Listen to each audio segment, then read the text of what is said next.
ስላጨበጨበላችሁ እልል ስላላላችሁ ለእናንተ መስሏችሁ ነው አይደለም። ቶሎ እንድትገቡለት ነው፣ ቶሎ እንድትሸኙት ነው እያደረገ ያለው መመኑ።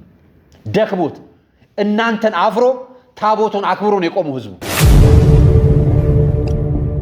ሽንኩርት የምትቸረችር ዳቦ ሸጣ፣ ቂጣ ሸጣ፣ ሞልወያ ሸጣ፣ ሽንኩርት ሸጣ፣ ባቄላ ሸጣ ልጆቿን የምታስተምረው ለሀገር ልታተርፍ ነው። ቤተ ክርስቲያንን በብሔር አትከሷት፣ በቋንቋ አትከሷት፣ በሰፈር አትከሷት፣ በመንደር አትከሷት። 450,000 ሴቶች ነፍስ አጥፍተዋል እያላችሁ ሰላም ጤና ይስጥልኝ። ውድ የአርያ ሚዲያ ቤተሰቦቻችን እንደምን አላችሁ? በያላችሁበት ሰዓት አቆጣጠር እንዳላችሁበት ሁኔታ ሰላማችሁ ብዝት ይበል ማለት ፈልጋለሁ። ወንድም እህቶቼ፣ ታላቅ ታናሾቼ እንደየእድሜያችሁና እንደየክብራችሁ መጠን ሰላማችሁ ይብዛ። ዛሬ ዕለቱ ጥር 22 ነው አይደለም? ቅዱስ ዑራኤል የሚነግስበት ታላቅ በዓል ነው። ቅዱስ ዑራኤል በምሕረቱ በምልጃው በረድኤቱ በያላችሁበት ይጠብቃችሁ። በጸሎት አስበን ላላችሁን በሙሉ በጸሎት ቅዱስ ዑራኤል ከእግዚአብሔር አማልዶ ከክፉ ነገር በሙሉ ይጠብቃችሁ። በረድኤት በበረከት በቃል ኪዳኑ ይጠብቃችሁ። እኔንም ጸሎት ስለምታደርጉልኝ አመሰግናለሁ። ክፉን ያርቅልን አይደለም? ክፉ ነው የምንሰማው ብዙ ጊዜ። ያው ዜና የሚሆኑት ነገሮች በብዛት የተለመዱ ነገሮች ሳይሆኑ ያልተደመዱ ክስተቶች በመሆናቸው ናቸው እንደዛ የምንሰማቸውና ይህንን ዘመን አሻግሮ የመልካሙን ዘመን ያብቃን፣ ለንስሐ ሞት ያብቃን፣ ከክፉ ነገር በሙሉ ያርቀን። በተለይ ኦርቶዶክሳውያን በርቱ። እኔ ልላችሁ የምችለው በርቱ ነው። ጸልዩ፣ በርቱ፣ ንስሐ ግቡ፣ ጾም ጸሎት አድርጉ። አሁን አብይ ጾም ሊገባ ነው አይደለም? በጣም ጸሎት አድርጉ። እውነት ስገዱ፣ ጹሙ፣ ጸልዩ። እግዚአብሔር ከፈቀደ ብቻ ሳይሆን እናንተም ከሻታችሁ ይቅርታችሁ፣ ምሕረታችሁን፣ ረድኤታችሁን የምታገኙበት ወደ ስጋ ወደሙ ቅረቡ። ክፉን ነገር በሙሉ እንዲያርቅልን ማለት ነው። እኛም መሻገሪያ ዘመን ያምጣልን። እግዚአብሔር ይጠብቀን። ቅዱሳን መላእክቱ፣ ጻድቃን ሰማዕታቱ ይራዱን። ታሞ የተኙ በሆስፒታል ያሉ በጸበል ስፍራ የሚገኙ ወገኖቻችንም እግዚአብሔር ያስብልን። ቅዱስ ዑራኤል ዓመታዊ ክብረ በዓል ነው ዛሬ። እኔ ቅዱስ ዑራኤልን በይበልጥ ያወቅኩት እመእጓል ቅዱስ ዑራኤል ገዳም ሄጄ ነው። አዲስ አበባ ቅዱስ ዑራኤል 1-2 ጊዜ ሄጃለሁና በወቅቱ ማለት ነው፣ ቆየት ባለ ጊዜ በጣም ደስ ይላል ቤተክርስቲያኑና የቅዱስ ዑራኤል ወዳጆች የሆናችሁ ደግሞ በየደብራችሁ የሚገኝ ሳሪስም ትገኛላችሁ፣ ሌላም ስፍራ እንደምትገኙ አውቃለሁ። ብዙ በዋናነት የሚጠራው የካሳንቺሱ ስለሆነ እና ለምትገኙ የቅዱስ ዑራኤል ወዳጆች፣ ከሀገር ውጭም ላላችሁ የቅዱስ ዑራኤል ወዳጆች እንኳን አደረሳችሁ፣ እንኳን አደረሰን እላለሁ። ለመላው ኦርቶዶክሳውያን ጭምር ዛሬ መረጃዎች ይዤላችኋለሁ። የቅዱስ ዑራኤል ወዳጅን የሆነውን አንድ ሰው ይዤላችኋለሁ። ተጨማሪ ደግሞ ስለ ቅዱስ ዑራኤል በዓል አከባበርና ከዛም በማስከተል ያስኩላችሁ መረጃዎች አሉ። አስደንጋጩ የትዳር ጉዳይ ምን ደረጃ ላይ ነው ያለው? የማን ትዳር የት ነው? ምን ሰማ ካላችሁኝ መረጃውን በማስረጃ ይዤላችሁ መጥቻለሁ። ሌላኛው መረጃዬ ከግማሽ ሚሊዮን በላይ ሴቶችን ሴት እንዲገድሉ አድርጌያለሁ ያለውን ተቋም ይዤላችሁ መጥቻለሁ። ትሰሙታላችሁ። በይፋ ነው፣ ህጋዊ መረጃ ይዞ ነው የመጣው። ሌላኛው መረጃ ከያዝኩላችሁ መረጃዎች መካከል አነጋጋሪው የ100 ቢሊዮን ብር ጉዳይ ዛሬም ማህበራዊ ሚዲያ ላይ መነጋገሪያ ይሆናል። ስለሱ ጉዳይ መረጃውን አቀርብላችኋለሁ። የጣና ገዳማት ለመስጊድ ይሰጡልን ያለውንም አመጣላችኋለሁ። እሱን አያይዤ ሌሎች መረጃዎች ይዤላችሁ መጥቻለሁ። ዲጂታል ጦርነቱን በተመለከተ ያስኩላችሁ ነገር አለኝ። ከሀገራችን ጦርነትን፣ ክፋትን፣ ምቀኝነትን፣ ተንኮልን በሙሉ ያስቀርልን፣ መልካሙን ነገር ያምጣልን። እግዚአብሔር አሁን እየሰማን ያለናቸው ነገሮች መልካም አይደሉም። በሁሉም ቦታ ያለው ይፈታልን እያል ሌላ ተጨመረበት። ምን ታብሻዋ መጣች እንደሚባለው ማለት ነው። የእናቶቻችን ተረት አይደል? እንግዲህ ተኳሾችንም የተተኮሰባቸውንም ልቦና ይስጥልን፣ የሚታኮሱትንም እንደው ልቦናቸውን ይመልስልንና ይቺ ሀገር መቼ ሰላም ታርፋለች፣ መቼ መልካም ነገር ይሆናል ብለን የምንጓጓበት ዘመን ላይ እንድንቀመጥ አድርጎናል። ጦርነት ይቀር፣ እውነት በቃ ደክሞናል። የምር ደክሞናል። ትንሽ አይከብዳችሁም? እኛ ደክሞናል። የእውነት የሚሞት የባለስልጣን ልጅ ሰምተን አናውቅም። ከአዋጊዎቹም ከተዋጊዎቹ ሰምተን አናውቅም። ምናልባት አሁን ድጋሚ እየሰማን ያለ ነው የትግራዩን ነገር ነው አይደለም? የደብረ ጽዮን ልጅ ሲሞት ሰምተን አናውቅም። የደብረ ጽዮን ሚስት ስትዋጋ ሰምተን አናውቅም። እዚህ ያሉት የሚኒስትሮችም ልጆቻቸው ሲሞቱ ሰምተን አናውቅም። ሲዋጉም ሰምተን አናውቅም። እና ባካችሁ ደከመን፣ የእውነት ሁሉም ጋር ደከመን። እና አንዳችሁ የእናንተ ልጆች አይዋጉም ብላችሁ የምትካሰሱ እናንተ የምትከራከሩላቸው ሰዎችም እኮ ሰዎች ልጆቻቸው እየሞቱ አይደል? አሁንም የሚሞተው የድሃ ልጅ ነው። እና ባካችሁ የን ጦርነት አስቀሩልን። እኔ መልእክቴ ነው ለሁላችንም። እነንተናን ውቀስ ብትሉኝ እነሱ ፖለቲከኛ ናቸው። አንዱን በወቅስ የመነሻ ምክንያት አለው፣ ሌላኛውንም በወቅስ መነሻ ምክንያት አለው። መከላከያ ለወቅስ አልችልም፣ ሀገር ይጠብቃል ብዬ ስለማምን እዛ ተቃዋሚውም ራሴ እንደዚህ ምክንያት ስላለኝ ብሎ የሚናገረው ነገር አለ። የፖለቲካ አጀንዳ ነው ሁሉም አጀንዳ። ያኔ ሲዋጋ የነበረው ጌታቸው ረዳ ሳይሆን ባለስልጣን አይደል እንዴ? እነሱ በውስኪ ይራጫሉ፣ ተጨባብጦ ይታረቃሉ። ያልታረቁልን እኛ አባቶቻችን ናቸው። ያልታረቀ መንፈሳዊነታችን ነው፣ ያልታረቀው ክርስትናቸው ነውና አሁንም ቢዋጉ ክርስትናችን ለማቃቃር እንደሆነ ስለማሰብ እባካችሁ አቁሙልን ነው የምለውና ከዛ የዘለለ አልገባም። ምክንያቱም ይሄ ትክክል ነው ትክክል አይደለም ስለማልል ማለት ነው። ሁሉም ትክክል ያልሆነው ማን እንደሆነ ስለሚገባ መቼም ሀገር በሀገር መከላከያ በሀገር ስርዓት መኖር አለባት። ከዛ ውጭ ያለው ነገር በሙሉ ትክክል ነው ብዬ አላምንም። ነገር ግን ያ ሲሆንም ትክክል ያልሆኑ ነገሮች በመከላከያ ይከናወናል የሚሉ አጀንዳዎች ለሚፈጥሩትም ለእናንተ ምንም አልልም። ሀገራችሁ ነው ሁላችን። እዚች ሀገር ላይ ስንኖር ነው በሰላም ስንኖር ሀገር የምታድገው እኛ የምንለውጠው የምንከብረውና እችን ሀገር እንጠብቃት። እኛ ያልያዝነውን እንቁላል ሌላው ሰው ያዝልን ማለት አንችልም። እኛ ያልተንከባከበነውን ሀገር ሌላ ሰው ተንከባከበልን ማለት አይችልም። እኛ ራሳችን ያልጠበቅነውን ማንነት እግዚአብሔርን ኃጢአት እየሰራው ጠብቅልኝ ማለት እንደማይቻለው ማለት ነው። መጀመሪያ እኔ እንድጠብቅ እድሉን ራሴ ፈቃድ ልሰጥ ይገባል። ነፃ ፈቃድ ስላለኝና እምነት ላለን እንደዚህ ነው የሚነገረው። እምነት ለሌለን ሰዎች ምን ብዬ እንደምነገር አላውቅም፣ ግን ህግና ክብር የጋራ ነው መልእክቴ። ከመሸጋገሪያ በኋላ ወደ ፕሮግራሞች እገባለሁ። ይህን መረጃ ለብዙ ኢትዮጵያውያን እንዲደርስልኝ ሰብስክራይብ፣ ላይክ፣ ሼር ልታደርጉልኝ በዚሁ አጋጣሚ ጋብዛለሁ። መረጃ ያላችሁ በዋትስአፕ ላይ መረጃ መላክ ለምትፈልጉ ከታች በሚገኙ ስልክ ቁጥር መረጃዎችን መላክ ትችላላችሁ። ከመሸጋገሪያ በኋላ እንገናኝ።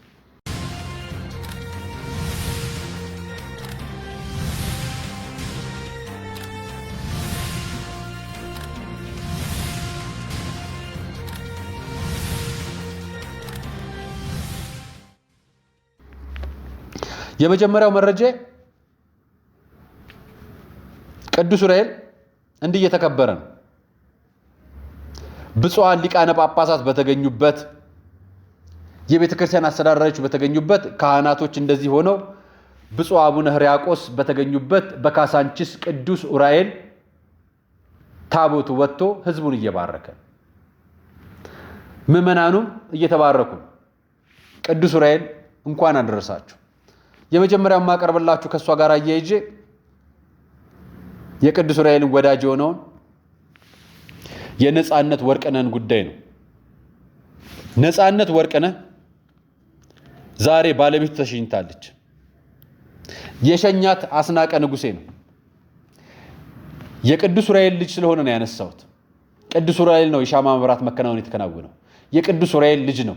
እንዴት እንደሚወድ ምንጣፍ እንዴት እንደሚያነጥፍ እንዴት እንደሚሰራ ቤተ ክርስቲያኗ ላይ ነጠላ ልብሶ እንዴት እንደሚገለገል ታውቁታላችሁ።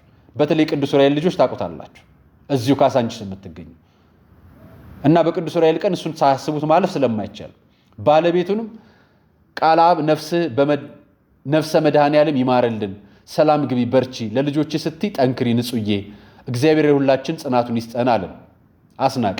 ዛሬ ነው ይሄንን ስለጥፍላችሁ ከ25 ደቂቃ በፊት ነው የለጠፈው እና የቅዱስ ዑራኤል ቀን ስለሆነ የነጻነት ወዳጆች የሆናችሁ በሙሉ መጽናናትን ያድላችሁ፣ እሱንም ነፍሱን ይማርልን። ይሄን ብዬ ወደ ዛሬ ፕሮግራም ልገባላችሁ ነው። ታዲያ ዛሬ ቅዱስ ዑራኤል ሆኖ ዝም ብለህ ትገባ ነው ስትሉኝ፣ ቤተ ክርስቲያናችን ከብሔር ጋር ተጣልታ አታውቅም። የብሔር ጠላት የላትም ቤተ ክርስቲያናችን። የብሔር ጠላት የሌላት ቤተ ክርስቲያን ነው ያለችን። ይሄ ለነግራችሁ ከፈለጋችሁ ይሄንን ቪዲዮ ተመልከቱት። የኢትዮጵያ ኦርቶዶክስ ተዋሕዶ ቤተ ክርስቲያን የብሔር ጠላት የላትም። የመንገዴ መሪ ፈውስን አለመሜ ገብርኤል ስትመጣ በዛለኝ ሰላሜ ደስታን አብሳሪ ተሸክመ ዜና ዛሬም ለሀገራችን ምስራች ይዘህና ደስታን አብሳሪ ተሸክመ ዜና ዛሬም ለሀገራችን ምስራች ይዘህና ገብርኤል ገብርኤል መልአከ ራማ ገብርኤል አያችሁ እቺ ደቡብ ኦሞ ውስጥ የምትገኝ እህታችን ድምጿ ለዝማሬ ስርዓቱን አያችሁት አይደል እንዴት እንደሚያምር መልአክ ስታመሰግን በመልአክ ምክንያት እግዚአብሔርን ስታመሰግን ሰማችኋት አይደል በመልጃው በረድኤቱ እንዳይለየ ስትናገር ሰማችኋት አይደል አሁን የኢትዮጵያ ኦርቶዶክስ ተዋሕዶ ቤተክርስቲያን በብሔር የምትከሷት ሰዎች ከዚች ልጅ ጋር ምን አገናኙ አያችሁት መልሱን እዚሁ ሰጣችሁ ቤተክርስቲያን በብሔር አትከሷት በቋንቋ አትከሷት በሰፈር አትከሷት በመንደር አትከሷት ቤተክርስቲያን ብሔር የላትም ያልኳችሁ ለዚህ ነው በፈለገችው ቋንቋ ትዘምራለች ይሄን ቋንቋ በራሷም ቋንቋ ትዘምራለች ቪዲዮዋን ሊንኳ ላይ ገብታችሁ ፎሎ እያረጋችሁ ተከተሏት እኔ ግን አንድ ሐሳብ ልሰጣችሁ እንዲህ አይነት ጡም ዝማሬ ላቀረበችልን በጣም የሰከነ የተረጋጋ ዝማሬ ያቀረበችልን ልጅ እናንተ መንፈሳውያን ገጣሚዎች ዝማሬ አቀናባሪዎች ለምን አታገኙት እውነት ስብከት ማለት ይሄ ነው ኑሮ ማለት ይሄ ነው የግድ አዲስ አበባ መምጣት የግድ ናዝሬት ላይ መምጣት የግድ ጅማ ላይ መገኘት የግድ ሬድዋ ልጅ መሆን የግድ የመቀሌ ልጅ መሆን የግድ የባህር ዳር ልጅ መሆን አይጠበቅባት በፊት እነሱ ነበር የሚመጡት አሁን ቴክኖሎጂው አድጓል እኛንን ወደዛ መሄድ የሚጠበቅብን ለዚህ ነው ቤተክርስቲያን ብሔር የላት ቤተክርስቲያን የለየችው የምትለየው የምታነክሰው የምትኮንነው ብሔር የላት ሁሉንም እንዳመጣጡ ታከብረዋለች ሁሉም ጋር ሄዳ ተሰብካለች ሁሉንም ባላቸው አቅም ባላቸው ችሎታ ከፍ እንዲሉ ትፈቅዳለች ሁሉንም በያዙት ቃና በያዙት ዝማሬ በተሰጣቸው ተሰጥቶ ወደ ላይ ከፍ ታረጋቸዋለች ይህች ልጅ ከፍ እንድታረጓት ነው የምጠየቅኳችሁ እኔ ከፍ ያደረጋት ድምጿ ነው የተሰጣት ተሰጥኦ ነው የተሰጣት ዜማ ነው የተሰጣት ድምጽ ነው ይህች ልጅ ደቡብ ኦሞ ላይ ተገኝታ በዓለም ትነግሳለች ቤተክርስቲያናችን ባንዲት ቤተ መቅደስ ዓለምን ትባርካለች ቤተ መቅደስ ውስጥ ስለ አንድ ብሔር ስለ አንድ ጎሳ ስለ አንድ ሰፈር ብቻ አይደለም የሚጠራው ስለ ዓለም ድካም ስለ ዓለም ድህነት ስለ ዓለም መጥፋት ስለ ዓለም መከራ ሁሉ ይጸለያል እና እኛን አታውቀንም ኦርቶዶክስ ተዋሕዶ ቤተክርስቲያን ለምትሉት ይሄው እንደምታውቅ ያሳያችሁ ወደ ዋናው ጉዳይ ልገባላችሁ ነው ያስኳቸው መረጃዎች አደገኛ መረጃ ነው ዓለም እንደ ቀልድ ነው ያየችው ምን ብላ አየችው መሰላችሁ የፍጭ መጠን ሀብታ 54% ጭማሪ ያሳያለች በአዲስ አበባ ከተማ አስተዳደር የትዳር ፍቺ መጠን ባለፈው ዓመት ጋር ሲነጻጸር ከ54% ብልጫ ማሳየቱን የአዲስ አበባ ከተማ ሲቪል ምዝገባና ነዋሪነት አገልግሎት ኤጀንሲ አስታወቀ ዜና ነው የአዲስ አበባ ከተማ የሲቪል ምዝገባና ነዋሪነት አገልግሎት ይሄ ዓመታዊ ሪፖርት ነው ወራዊ 6 ወር ምናምን ሪፖርት ነው ለኛ ግን አደገኛ ለኛ ግን መብረቅ ነው ለኛ ግን ዱብዳ ነው ኤጀንሲ ወሳኝ ኩነት ምዝገባ መረጃ ዳይሬክቶሬት ዳይሬክተር ወይዘሮ ቤዛዊት ብርሃኔ ከሰኔ 1 2017 ዓ.ም ጀምሮ ባሉት 6 ወራት ውስጥ 5805 ባለትዳሮች ፍቺ ፈጽመዋል እንኳን ደስ ያላችሁ አንላችሁ እሰይ እልል አንልም 5805 ባለትዳሮች ማለት ኦርቶዶክሶች ሙስሊሞች ፕሮቴስታንቶች እምነት የሌላቸው ሰዎች ናቸው ያሉበት ይህም ካለፈው ዓመት ተመሳሳይ ወር ጋር ሲነጻጸር የ54% ጭማሪ ያሳየ ሲሆን በወሳኝ ኩነት ምዝገባ በኩል የተከናወኑ ፍቺዎች ሊኖሩ ስለሚችሉ ውጪ ማለት ነው ቁጥሩ ከዚህም ሊበልጥ እንደሚችል ዳይሬክተሯ ተናግረዋል በፍቺ ከተለያዩ 5805 ቤተሰብ ውስጥ በአማካኝ በአንድ ቤተሰብ ውስጥ 2 ህፃናት እንደሚኖሩ የተገለጸ ሲሆን 668 ህፃናት ከአንደኛ ወላጆቻቸው ጋር ለማደግ ተገደዋል መከራ አሁን የኛ ንግግር መንፈሳዊና ማህበራዊ ጉዳይ ለማቀርቡ እንደምታውቁት የዓለም ጋብቻ ፍቺ ያለው የዓለም ጋብቻ ልጅን ለእናት ወይ ለአባት ይሰጣል። የዓለም ጋብቻ ትዳርን አንድ ቦታ ብቻ ነው የሚያደርገው።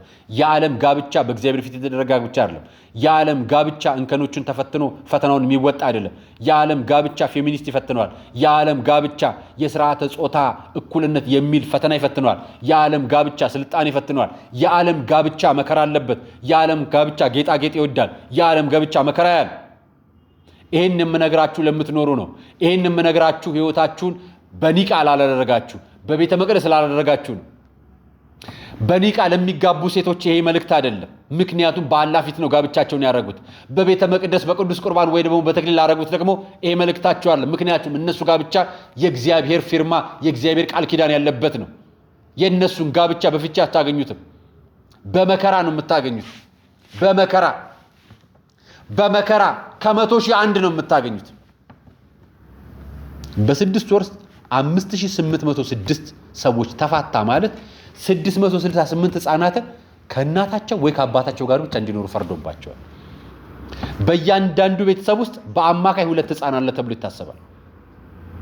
ከ10,000 በላይ ህፃናት የፍቺው ሰለባ አካል ናቸው።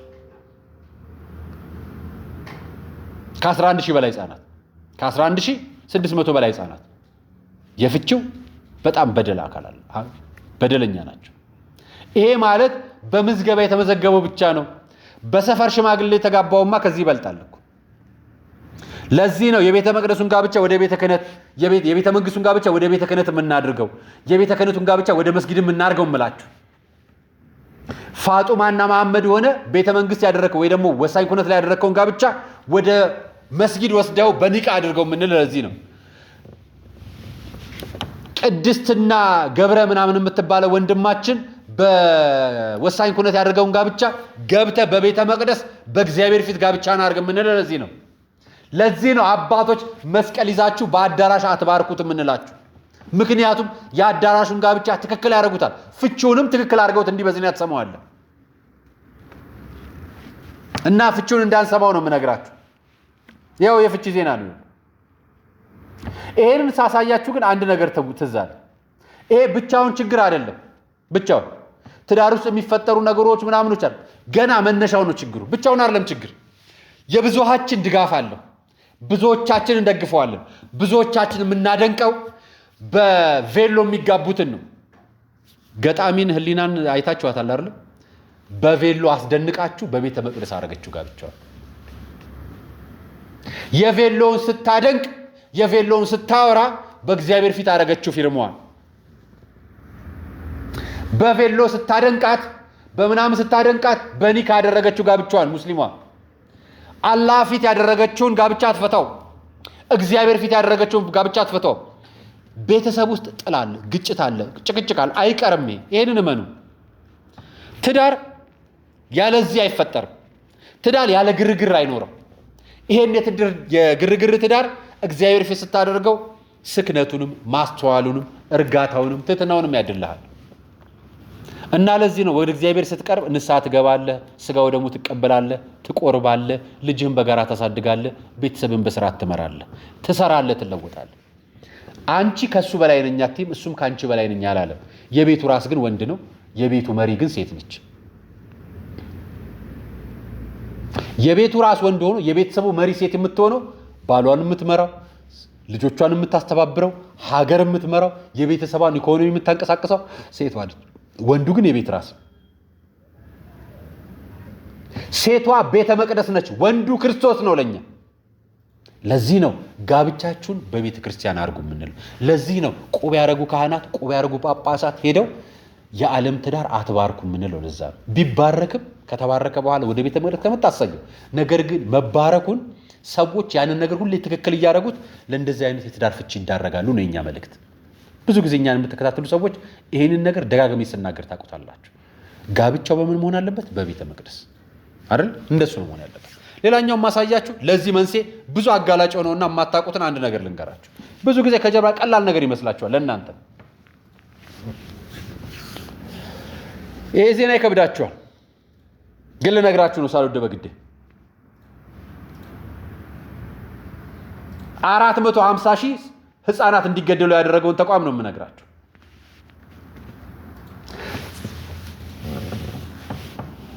ላንብብላችሁ። ከ450 ሺህ በላይ የሚሆኑ አፍላና ወጣት ሴቶች ተዘዋዋሪ የጤና አገልግሎቶችን በመጠቀም የቤተሰብ እቅድ አገልግሎት እንዲያገኙ አድርጋለሁ ሲል MSI ኢትዮጵያ አስታወቀ። ከ1 ሚሊዮን በላይ ለሚሆኑ ዜጎችም የስነ ተዋልዶ ጤናና መብቶች ግንዛቤ ፈጥሬያለሁ ብሏል።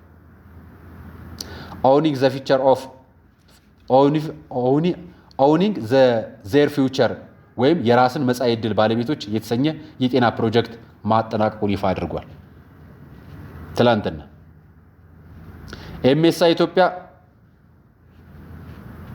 አባቱ ሜሪ ስቶፕስ ነው። ሜሪ ስቶፕስ ኢትዮጵያ የሚታወቀው ነፍሰ ጡር የሆኑ እናቶች ያልተፈለገ እርግዝና በሚል በማስወገድ ነው። ቤተሰብ መምሪያ እና እሱን የምታውቁት በብዛት በሱ ነው። ብዙዎች ቦታዎችም ማስታወቂያቸው አሁን ቀርተዋል። ሰፈር ለሰፈር መንደር ለመንደር ቢሮ አላቸው፣ አሁንም ይሰራሉ። ዋና ስራቸው ነፍሰ ጡር የሆኑ ወይ ደግሞ ጽንሳቸው በደንብ ከፍ ያላለ ታዳጊ ተማሪዎች፣ ያረገዙ ህፃናት፣ ከትዳር በፊት የተረገዘ ትዳር ላይ መሆኑ አላስፈላጊ የተባለ የተረገዙ ህፃናትን የተማሪዎችን ማስወረድ ነው ስራቸው። ይሄ መረጃው ምነግራችሁ። ይሄን ጉዳይ ስነግራችሁ ግን መረጃውን ላንብብላችሁ። ሴቶቹ የተዘዋዋሪ ጤና አገልግሎቶች በመጠቀም በቤተሰብ እቅድ አገልግሎት ያገኙ ሲሆን ከዚህ ውስጥ 102,000 በላይ የሚሆኑት ከ15 እስከ 19 ዕድሜ ክልል የሚገኙ ታዳጊዎች ናቸው። ተማሪዎች አላልኳችሁ? የ15 ዓመት ልጅ አሁን ከትምህርት ቤት ውጭ የትም አታገኟትም። የ19 ዓመትም ልጅ ወይ ሃይ ስኩል ነች ወይ ዩኒቨርሲቲ ነች። እነዚህ ናቸው 102,000 ተማሪዎች ጽንስ አስወርደዋል። 450,000 በላይ ደግሞ ሴቶች ጽንስ አስወርደዋል። ፈጣሪ የፈቀደውን ጽንስ ማለት ነው። እነሱ ግን ለምን አስረገዙ አስወልዱ ምናምን አሉ? መጀመሪያ ተደፍረው ነው፣ ሳያልፈልጉ ነው፣ በአፍላ ዕድሜ ነው ምናምን መልሱ ነው አይደል?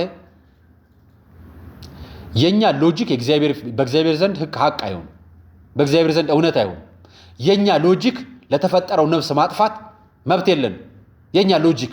የኛ ሳይንስ በእግዚአብሔር ፊት ማረጋገጫ አይደለም። ማስወረዳችሁ መፍትሄ አይደለም።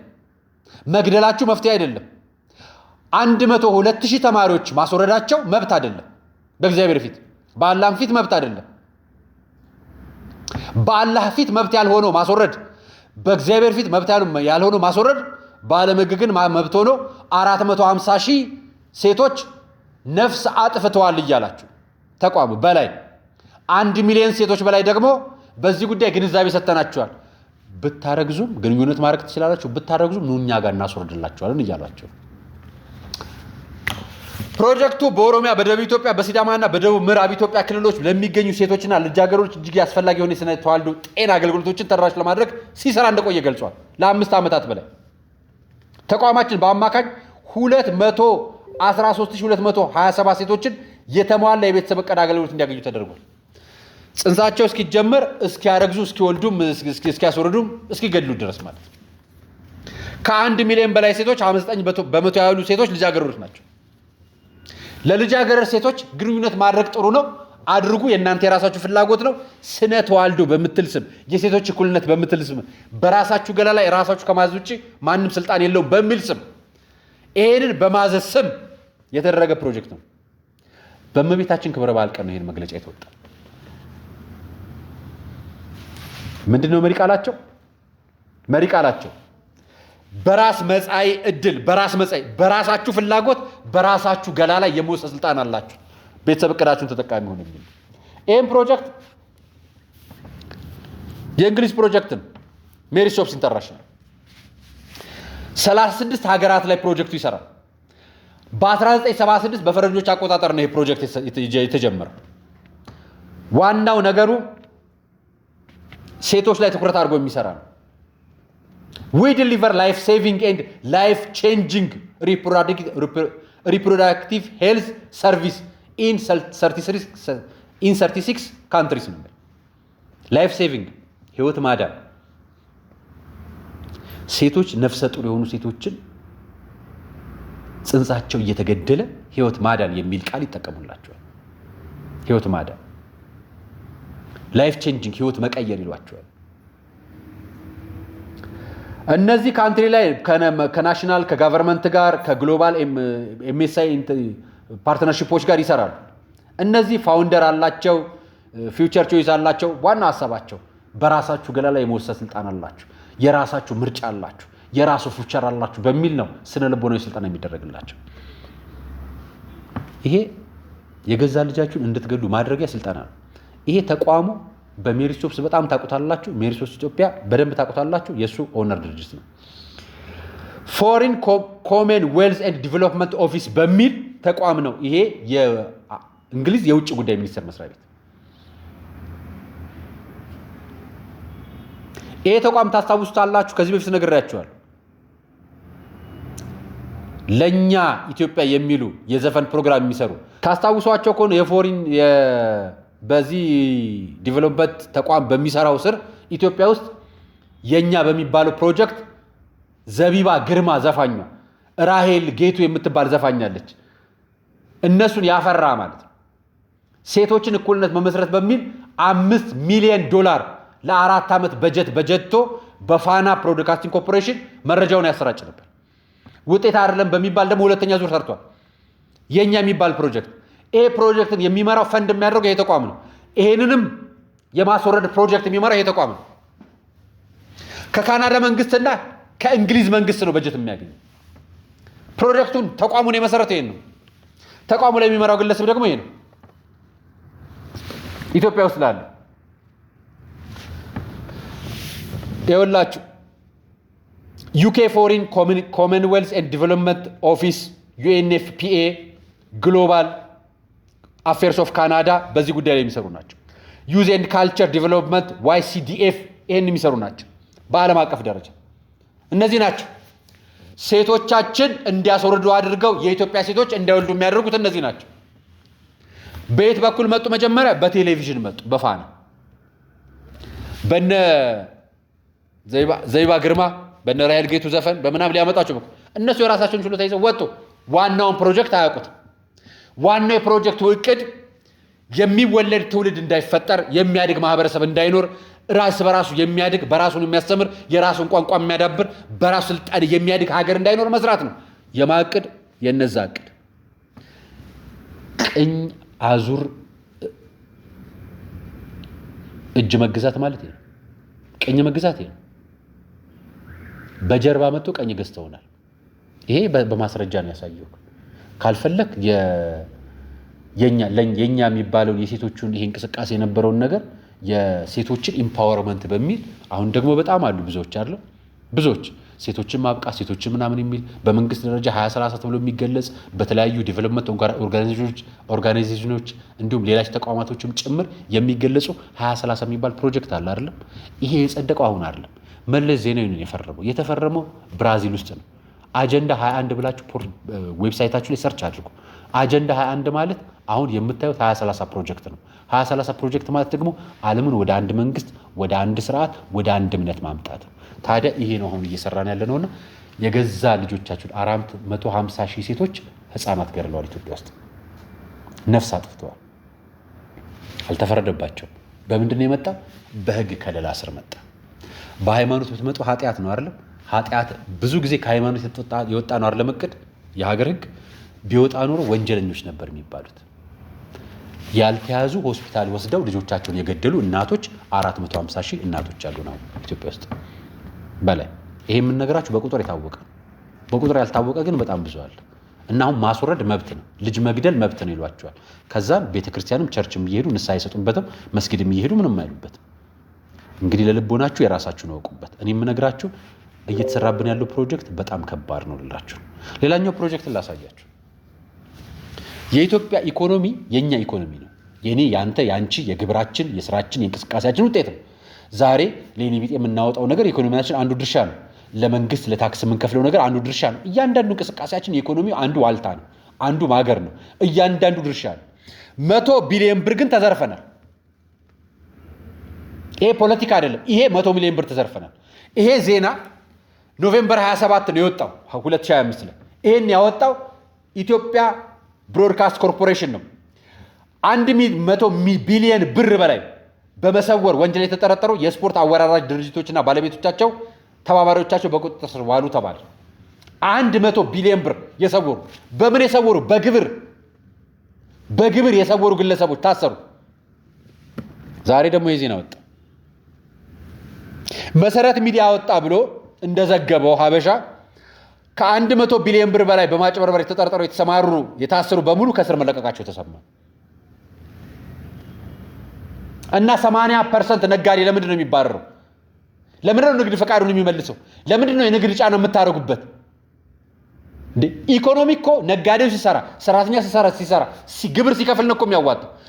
100 ቢሊዮን ብር ለቃችሁ 6 ሰዎች ናቸው አይደል በመዳበሪያ ወደ 5 ቢሊዮን ብር የሰረቁት ዶላር ኢትዮጵያ ውስጥ ሲታሰሩ ነገራችሁ። ሲፈቱ ለምን አልነገራችሁም? የመንግስት ሚዲያዎች አትነግሩን። ለነገሩ እምነት የለም። ቤት ታመኑ እናንተ። እኔ የምነግራችሁ ያየሁትን። ታዲያ ገበሬዎቻችን እንዲህ ቢሰርቁ ለምን ይደንቃችኋል? ለምን ዜና ታደርጉታላችሁ? እዩት ገበያችሁ። ይሄ እህል ነው። ይሄ የምትገዙት እህል ነው። ስንዴ ነው። ኪሎ ነው። 100 ኪሎ 50 ኪሎ ተብላችሁ የምትገዙት ተመልከቱት።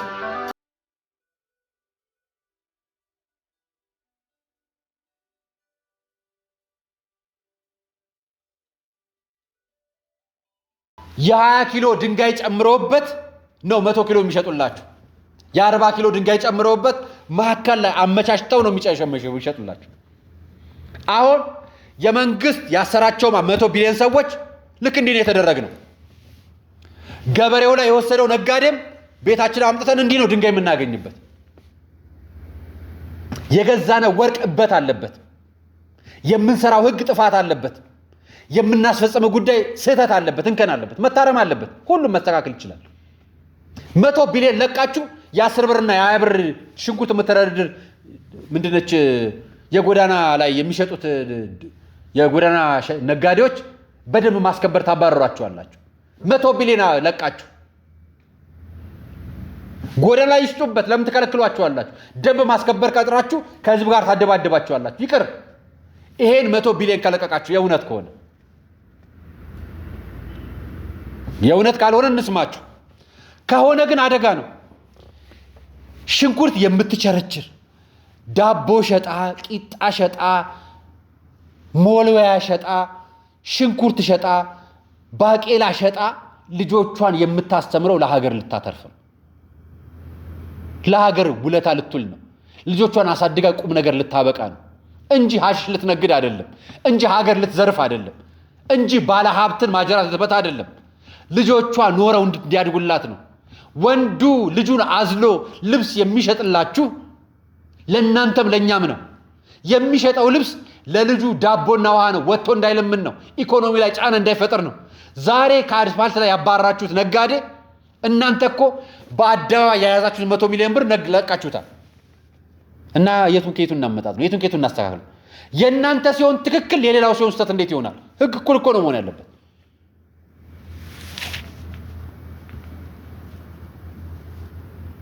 እንደው መንግስት ከጀመርከው አይቀር አንድ ነገር ላሳያችሁ። በብዙ የመንግስት መስሪያ ቤቶች፣ በብዙ ተቋማት፣ በብዙ የግል ድርጅቶች ይሄን መውጫና መግቢያ ተመልከቱ።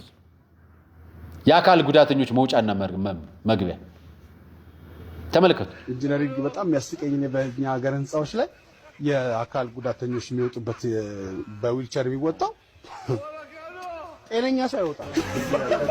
ጤነኛ ሰው ነገር እውነት እንዲህ በተለይ አካል ጉዳተኞች መብት ይከበር ተብሎ ደረጃ ምናምን የሚሰራላቸው ወገኖቻችን ከዊልቸራቸው ላይ ወርደው በደረታቸው እንዲሸራተቱበት ነው። ህፃናቶች መተው ልጆቻቸውን እዛ ቤተሰብ ለሚያስገቡ ሰዎች እንዲጫወቱበት ነው ወይስ ትልልቅ ሰዎች ያዳለጣቸው እንዲወድቁ ነው የተሰራው? መቼም በዊልቸር እንዲህ ሊወርዱበት ነው አትሉኝም። ከ50ኛ ፎቅ እኮ መሬት ላይ ዘለ ወረድ እንደማለት ነው።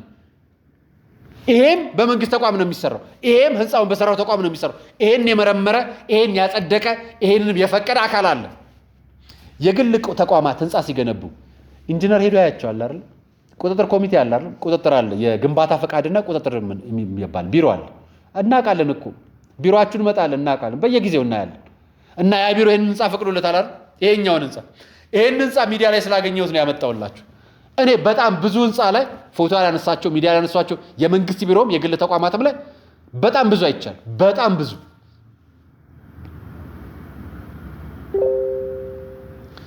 እዚህ ህንፃ ላይ ከምትገቡ ይልቅ ቆማችሁ ሰራተኛው በስልክ ብትጠሩት ይሻላችኋል። በዚህ ላይ እወጣለሁ ወርዳለሁ ብትሉ ሌላ በዊልቸሩ ላይ ሌላ ዊልቸር ነው የሚታዘላችሁ። ለአካል ጉዳተኞች ተብሎ እንደገና በደንብ እንጉዳችሁ የሚል መልእክት አለው የተግባር እና ሚዲያ ላይ ሳይዋወጣውትና አንዳንድ ነገሮች መስተካከል ይችላሉ እና አስተካክሏቸው። ቢስተካከሉ ጥሩ ነው። ለእናንተም ለኛም ይጠቅሙናል። አያስወቅሷችሁም፣ ለኛም ደግሞ ይጠቅመናል። የኛ ስራ በብዛት ጠቁመናችሁ እንድታስተካክሉና እንዲሻሻል ማድረግ ስለሆነ አሁን የጣዳ ገዳማት ወደ መስጊድ ቀይሩልን ያለውን ገጽ ላንመጥላችሁ።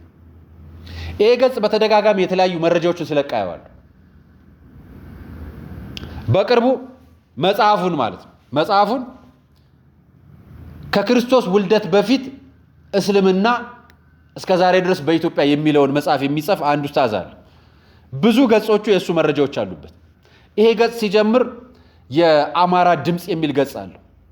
አባውት ውስጥ ገብታችሁ ሰርች አድርጉት። አሁን ይሄንን ማግኘት የምትችሉት የኢንሳ ሰዎች ናቸው። ከሁለት ቀን በፊት አይቸው ሰርች እንደተደረገ ስላወቁ ገጹን ያን ሰርች መድረጊያውን አጥፍተውታል። ኢንሳዎች ታቁታላችሁ። ይሄን የከፈተው ገጽ አብዱል ጀሊል ከሆነ እንግዲህ ቼክ አድርጉት። ግጭት የሚፈጠር ስለሆነ በአማራ ክልል የአማራ ድምጽ የሚብልና የፖለቲካ እንቅስቃሴ መጀመሪያ ነበርበት። አሁን ደግሞ እስልምናን ይዞ ደግሞ ግጭት ለመፍጠር እየተንቀሳቀሰ ነው። አሁን ተዚላቸው ከነበረ ገዳማትን ከዚህ በፊት አንስቼላችሁ ነበር።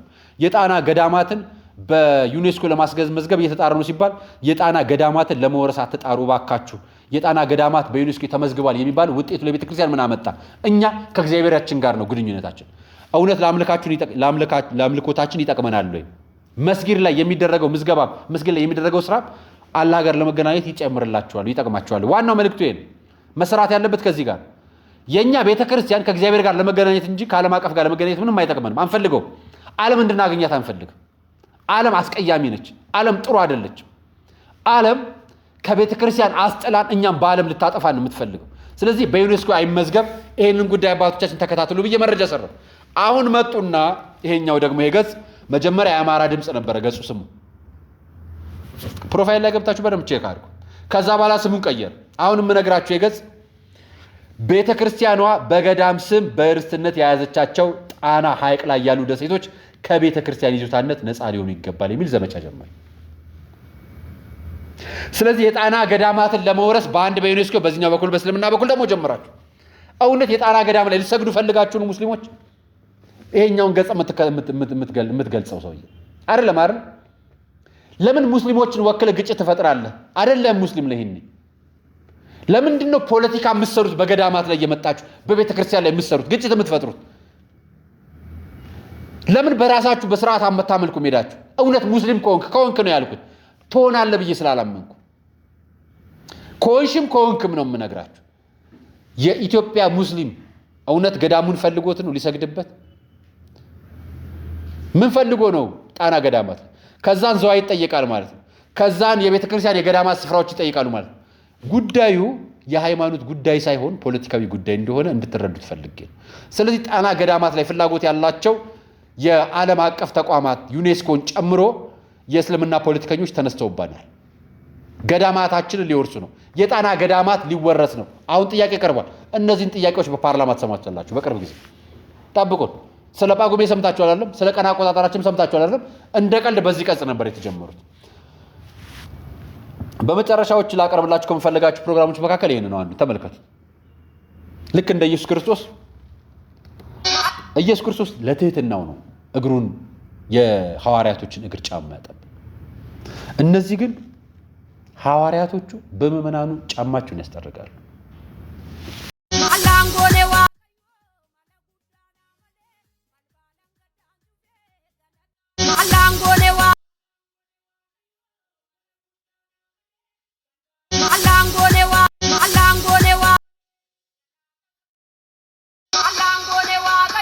እና ለነሱ አምልኮት ይሄ ምእመኑን ጫማ ማስጠረቅ፣ ከኪሱ ላይ ገንዘብ መዝረፍ በጣም ከባድ።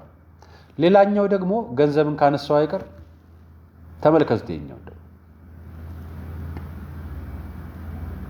ስለ አስራት ምሰበስበው ተደስቼ ነው መባ ምሰጠው ተደስቼ ነው አስራት ምከፍለው ተደስቼ ነው መባ ምሰጠው ተደስቼ ነው አስራት ምከፍለው ተደስቼ ነው የከፈለ ከዛን ከኪሱ እያወጣ ምዕመኑ ገንዘብ ተበዘብዟል። እኔ አንድ ነገር ልንገራችሁ። ትላንትና አንድ ቤተክርስቲያን ውስጥ ነበሩ። የአዲስ አበባ ሀገረ ስብከት ዋና ጸሐፊ ያሉበት በቦታው ላይ በስፍራው ላይ ታቦት ቅዳሴ ካለቀ 3 ሰዓት ከሩብ ላይ ወጥቷል ህዝቡን ሊባርክ። ከወጣ ጀምሮ አንድም ንስሐ ግቡ የሚል ስብከት አልሰማም። አንድም ስጋው ደሙ ተቀበሉ የሚል ስብከት አልሰማም። ስለ አስተርእዮ ማርያም በዓል ተሰበከ። ዋና ጸሐፊውን ጨምሮ የመጡት እንግዶችም መድረክ የመሩትም አባቶች በሙሉ የጠየቁት ገንዘብ። አዲስ አበባ ሀገረ ስብከት ይሄን ጉዳይ ያውቀዋል። የት ቦታ እነማን እንደሄዱ ያውቃቸዋል። ምክንያቱም ሁሉም በአበል ነው የሚሄዱ። ሀገር ያያንዳንዱ ደብር አበል ይከፍላል ለሚመጡት ባለስልጣናት፣ ኃላፊዎች፣ የቤተ ክህነት ኃላፊዎች። ስለዚህ አዲስ አበባ ሀገረ ስብከት ጸሐፊ የነበሩበትን ቦታ ያስታውሱታል። እንድትባረኩ ገንዘብ ስጡ ይሏቸዋል ምዕመኑ።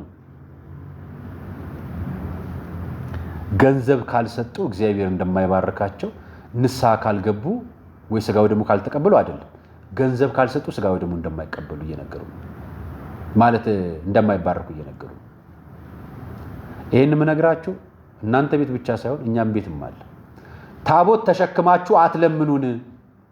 ሰው አስራት በኩራት እንዲያወጣ ንስሐ እንዲገባ ስጋው ደሙ እንዲቀበል አበርቱት። ክርስትና ይሄ ነው። ክርስትና ታቦት ተሸክሞ ታቦት ይዞ ባለስልጣን አስቀምጦ ገንዘብ መለመን አይደለም መባረክ። መባረክ ማለት ክርስትና ማለት ንስሐ የሚገባ አስራቱን የሚያወጣ ስጋው ደሙ የሚቀበል ምዕመን ስታፈሩ ነው። ምዕመን የላችሁም፣ አትዋሹ፣ አትሰብኩንም፣ የላችሁም። ስብከት የውሸት ነው ስብከቱ። እስከ ዛሬ ሰበካችሁን ውሸት ነው፣ ገንዘብ ነው። ገንዘብ ስላወጣ ትባረካለህ ትሉታለች። ንስሐ ሳይገባ ስጋው ደሙ ሳይቀበል ቤተክርስቲያን ሳይመላለስ ሳይስቀድስ እንዴት ነው ገንዘብ በማውጣት ብቻ ሰው የሚጸድቀው የሚባረከው? እስኪ ንገሩን። ለምን ተዋሹናላችሁ? እናንተ ቤት ብቻ እኛ ቤት ጉድ አለ ነው የምነግራችሁ። የኛ ቤትን ጉድ ነው የምነግራችሁ። ለምን አንቆጣችሁም? ለምን አንናገራችሁም? እኛ ስንገስጻችሁ ካልሰማችሁን ምዕመኑና እናንተ የሰማይና የምድር ልዩነት አላችሁ። አትገናኙ። ስላጨበጨበላችሁ እልል ስላላላችሁ ለእናንተ መስሏችሁ ነው አይደለም። ቶሎ እንድትገቡለት ነው፣ ቶሎ እንድትሸኙት ነው እያደረገ ያለው ምዕመኑ። ደክሞት እናንተን አፍሮ ታቦቱን አክብሮ ነው የቆመው ህዝቡ። እውነት አንድ ሰዓት አንዲት ደቂቃ እንኳን ከዛ ሁሉ ምዕመን ንስሐ ግቡና ስጋው ደሙ ተቀበሉ አንድ ሰው አላለም። አንድ ሰው ታቦት ተሸክሞ 3 ሰዓት ሙሉ ቆማችሁ 6 ሰዓት ከሩብ ነው ተኩል ስታስገቡት ታቦቱን እዛ ስጋው ደሙ የተቀበሉ ቤተ መቅደስ ያሉ ምዕመናን በሙሉ እህል ካፋችሁ አልዋለም።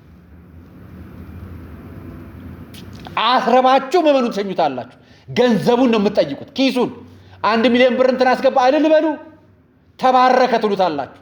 እውነት ምዕመናን የሚባረከው ንስሐ በመግባት ስጋው ደሙ በመቀበል ቤተክርስቲያን በማስቀደስና በመመላለስ አይደለም እንዴ? ነው ገንዘብ በመስጠት ነው።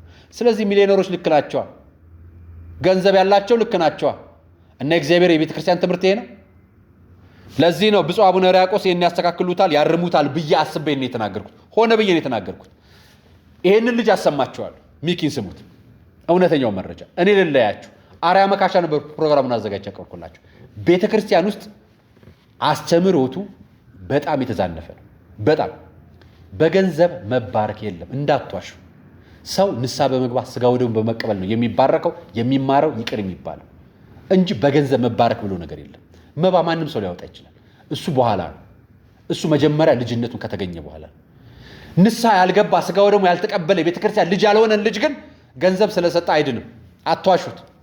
እንስማውና እንለያይ። አርያ መካሻ ነበር ፕሮግራሙን አዘጋጅ ያቀርብኩላችሁ። ከፕሮግራሙ በኋላ እንለያያለን። ሰናይ ዛሬ በርካቶችን ሊያስከፋ የሚችል ቪዲዮ ነው የምሰራው። ካጠፋው ከወዲሁ ይቅርታ አድርጉልኝ። ቪዲዮ ረዘም ሊል ስለሚችል ሁላችሁም በትህትና አዳምጡልኝ። እንግዲህ ከወዲሁ ይቅርታ ጠይቃለሁ። በመጀመሪያ ቤተክርስቲያን በስነ ስርዓት ወንጌል ለምዕመኑ ሰብካለች ብዬ አላስብም። እንግዲህ ቤተክርስቲያኖች መሰራታቸውን ቀጥለዋል። በየ100 ሜትሩ በየ50 ሜትሩ ቤተክርስቲያኖች እንዳሉ እናውቃለን። ግን ደግሞ ህንፃ ስላሴ የምንባለው እኛ ላይ የተሰራ አይደለም። በእርግጠኝነት በርካቶች በጭፈራ ላይ የሚገኙት፣ በርካቶች በመጠጥ ላይ የሚገኙት፣ በርካቶች እንደ ስለሚያመልኩት አምላክ በስነ ስርዓት አያውቁም። ስላሴ ምንድነው? ጥምቀት ምንድነው? ቁርባን ምንድነው? ሚስጥረ ትንሣኤ ሙታን ምንድነው?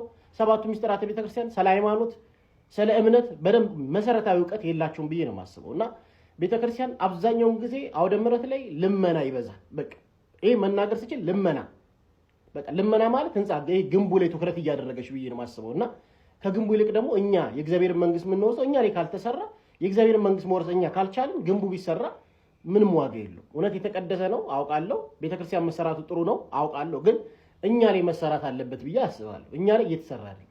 በርካታ ወጣቶች ስለ እምነታቸው ያውቁ። ሌላውን ደግሞ ልንገር፣ በርካታ ቤት ላይ ያለው ሰዎች የሚይዙት የጸሎት መጽሐፍ፣ ድርሳናት፣ ገርላት እነዚህ ነገሮች ይያዛሉ። ልክ ናቸው። የቤተክርስቲያን መጽሐፍቶች ናቸው። አልቃወማቸውም። በጣም ትክክል ነው። ግን ደግሞ የቤተክርስቲያናችን ትልቁ መጽሐፍ ደግሞ መጽሐፍ ቅዱስን ሰው መጽሐፍ ቅዱስን ሳያውቅ ድርሳናትን ገርላትን ሊረዳ አይችልም። ስለዚህ መጽሐፍ ቅዱስን ገዝቶ ሰው እንዲያነብ መጽሐፍ ቅዱሳዊ ትምህርት የሃይማኖት ትምህርት ላይ ትኩረት አድርጋ ቤተክርስቲያን መስራት አለባት። አይኖ ማህሌቱ ወንጌል ነው፣ ቅዳሴው ሰዓታቱ ወንጌል ናቸው እናውቃለን። ግን ከዛም ባሻገር ደግሞ ወጣቱ ስለ እምነቱ በጣም መሰረታዊ ዕውቀት ሊኖረው ይገባል። ሰው ራሱን እያጠፋ ያለው በአሽሽ በመጠጥ ላይ እየተደበቀ ያለው እምነት ላይ በደንብ ጠንከረን ስላልሰራ ነው። ስለዚህ ቤተክርስቲያን እባክሽ ወንጌል ላይ መሰራት አለበት። ወንጌል በደንብ መነበብ አለበት ብዬ አስባለሁ። ስለ ሃይማኖት ትምህርት በደንብ ለወጣቱ ሊገባ ይገባል። ስላሴ ምን ማለት ነው? አብዛኛው ስላሴን አያውቅም። ስላሴ ምን ማለት? ስላሴን ሳላቅ እኔ እንዴት ነው ኦርቶዶክስ ሊሆን የሚችለው? አብዛኛው ኦርቶዶክስ ነው፣ ግን ስለ ስላሴ አያውቅም። ኦርቶዶክስ ነው፣ ስለ ጥምቀት አያውቅም። ኦርቶዶክስ ነው፣ ስለ መንፈሳዊ ሕይወት ላይ በቂ ዕውቀት የለውም። ይሄ ደግሞ ከራሱ ችግር ሳይሆን ቤተክርስቲያን ወጥራ ማስተማር አለባት። እንደዚህ የሃይማኖት ትምህርት ላይ በተለይ ሰዎች በሚሰበሰቡበት በአውደ ምሕረት ላይ የዓመቱ ገብርኤል የዓመቱ ሚካኤል ዕለት እንደዚህ አይነት ቀኖች ላይ በጣም ወጥራ ሃይማኖትን መጽሐፍ ቅዱስን እንዲያነብ መጽሐፍ ቅዱስን እንዲገዛ በተራም ደግሞ የሃይማኖት ትምህርትን ማስተማር አለባት። ፕሮግራም ይዛ ማለት ወጣቱ ላይ እንደዚህ መሰራት አለበት ብዬ አስባለሁ። ስለዚህ ህንፃ ቤተክርስቲያኑ መሰራቱ ጥሩ ነው። ግን ደግሞ እኛ ላይ ካልተሰራ እኛ ከሲጋራ ከጫት ከመጠጥ ካልወጣን ወንጌልን ካላወቅን ዋጋ የለው። ክርስቶስን ካላወቅን ዋጋ የለው። ኦርቶዶክስ ቀጥተኛ ነች፣ እውነተኛ ነች፣ አስተምሮቷ ትክክል ነው፣ ልክ መሆኑን እናውቃለን። ግን ወጣቱ እዚህ ጋር እየጠፋ ከሆነ ዋጋ የለው። እምነት ምንድን ነው? ሃይማኖት ምንድን ነው? ተቋም ነው። ሃይማኖት ተቋም ነው አይደለ? እምነት ደግሞ አቋም ነው። ስለዚህ አቋም የሌለው ወጣት ከሌለ እምነት ሃይማኖት ብቻ ቢኖር ዋጋ የለውም ብዬ ነው የማስበው። እና ሃይማኖት አስተምሮ ነው። አስተምሮን የሚተገብር አንድ ወጣት ያስፈልጋል። ቅዱስ ቁርባን ብላስ ታስተምረዋለህ፣ ግን ቅዱስ ቁርባን የማይተገብር ከሆነ ዋጋ የለም። ገባ አይደለ? እዛ ላይ መስራት አለብን ብዬ አስባለሁ። መሰራት አለበት ገና እኔ አሁን ኢየሱስ ጌታ ነው ሲባል ማርያም አማላጅ ናት የሚል ወጣት ተፈጥሯል። ሶሪ ይሄን በደንብ ስላልሰራን ነው በደንብ